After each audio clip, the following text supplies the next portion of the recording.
Shalom Bapak Ibu Saudara dan juga jemaat yang dikasihi dalam Tuhan Yesus Kristus. Salam jumpa dalam program Tuhan adalah Gembalaku. Saudara, mari kita sama-sama melanjutkan perenungan kita yang terambil dari Injil Matius, pasalnya yang ke-24 ayat yang pertama sampai ayat yang kedua. Demikian firman Tuhan. Sesudah itu, Yesus keluar dari bait Allah, lalu pergi. Maka datanglah murid-muridnya dan menunjuk kepada bangunan-bangunan bait Allah. Ia berkata kepada mereka, "Kamu melihat semuanya itu? Aku berkata kepadamu, sesungguhnya tidak satu batu pun di sini akan dibiarkan terletak di atas batu yang lain. Semuanya akan diruntuhkan." Saudara, setiap dari kita pasti tidak asing dengan 7 keajaiban dunia. Mungkin ada di antara kita yang sudah pernah pergi bahkan ke tempat-tempat tersebut.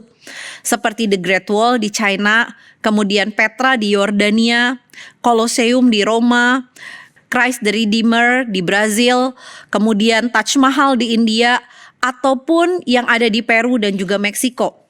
Saudara, kalau kita sama-sama lihat karakteristik atau apa sih kriteria yang menjadi penentu 7 keajaiban dunia, maka kurang lebih yang menjadi penentunya adalah nilai sejarah dan budaya, keunikan arsitektur, keagungan dan skalanya, daya tahan waktu, nilai simbolis dan daya tarik global.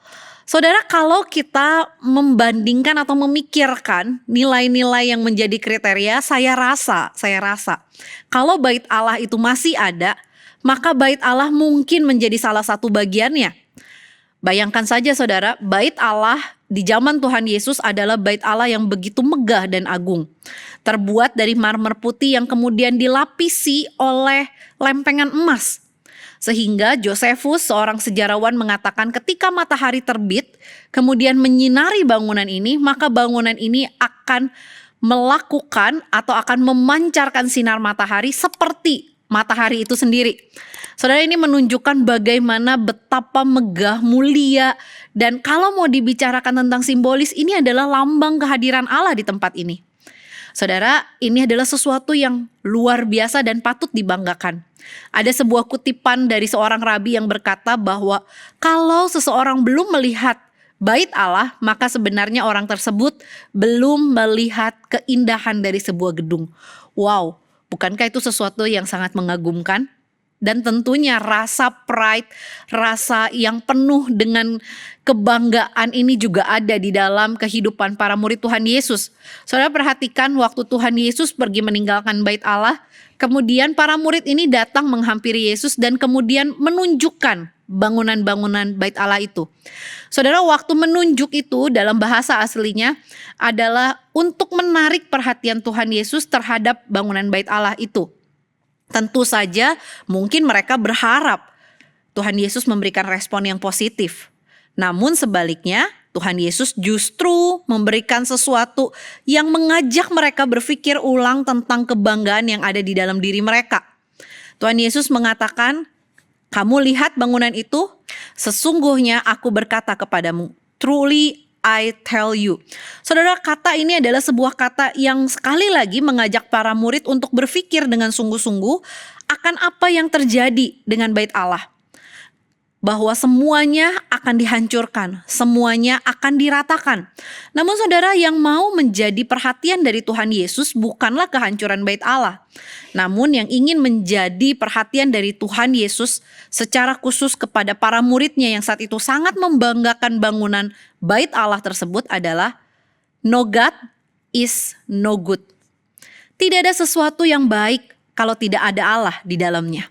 Tidak ada sesuatu yang indah kalau tidak ada Allah di dalamnya. Saudara, bukankah di sepanjang Alkitab kita melihat bagaimana apa yang menjadi kebanggaan manusia adalah sesuatu yang fana kalau tidak ada Allah di dalamnya. Kita ingat bagaimana Menara Babel yang dihancurkan oleh Tuhan. Kita lihat bagaimana Goliat dengan kekuatan, dengan keagungan, dengan kehebatan, dengan kekuatannya tidak bisa apa-apa di hadapan seorang anak kecil yang bernama Daud yang bersama dengan Tuhan melawan Goliat tersebut. Saudara, bukankah kisah-kisah ini mau mengajarkan bahwa no God is no good? Tidak ada yang baik kalau kita tidak menyertakan Allah, kalau tidak ada Allah di dalamnya. Saudara, ini harusnya mengajak kita untuk berpikir tentang 3P dalam hidup kita. Apakah yang menjadi prioritas hidup kita, saudara? Apakah yang menjadi pengejaran hidup kita? Apakah yang menjadi prestasi dan kebanggaan hidup kita? Saudara, mari berpikir ulang. Jika kita tidak menyertakan Allah, maka 3P ini menjadi sesuatu yang sia-sia. Sesuatu yang akan hancur.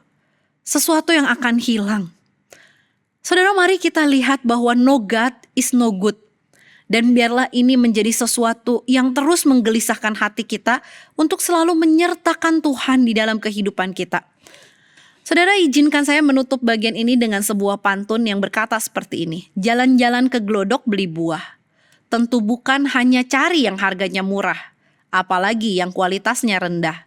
Mari berserah pada pimpinan Tuhan Sang Pemberi Berkah, supaya kita tak buat masalah dengan mengejar sesuatu yang salah. Mari tetap setia beribadah kepada Tuhan Sang Pemberi Anugerah, yang selalu siap menolong hidup kita dengan berlimpah-limpah. Biarlah anugerah Tuhan yang Ia curahkan secara berlimpah-limpah menolong kita punya kesetiaan kepada Tuhan dengan tidak berubah-ubah. Saudara, mari kita sama-sama terus menjalani hidup bersama dengan Tuhan. Biarlah kebenaran no God is no good menjadi sebuah kebenaran yang terus mengingatkan kita untuk selalu hidup melekat dengan Tuhan hari demi hari. Tuhan Yesus memberkati, Tuhan Yesus menolong kita. Mari kita sama-sama berdoa. Bapa di dalam surga, kami berterima kasih untuk segala kebaikan Tuhan dalam hidup kami. Engkau adalah Tuhan yang tidak pernah meninggalkan kami. Dan kami bersyukur kalau kebenaran firman Tuhan mengingatkan kami bahwa kami ini tidak ada apa-apanya kalau kami tidak bersama dengan Tuhan.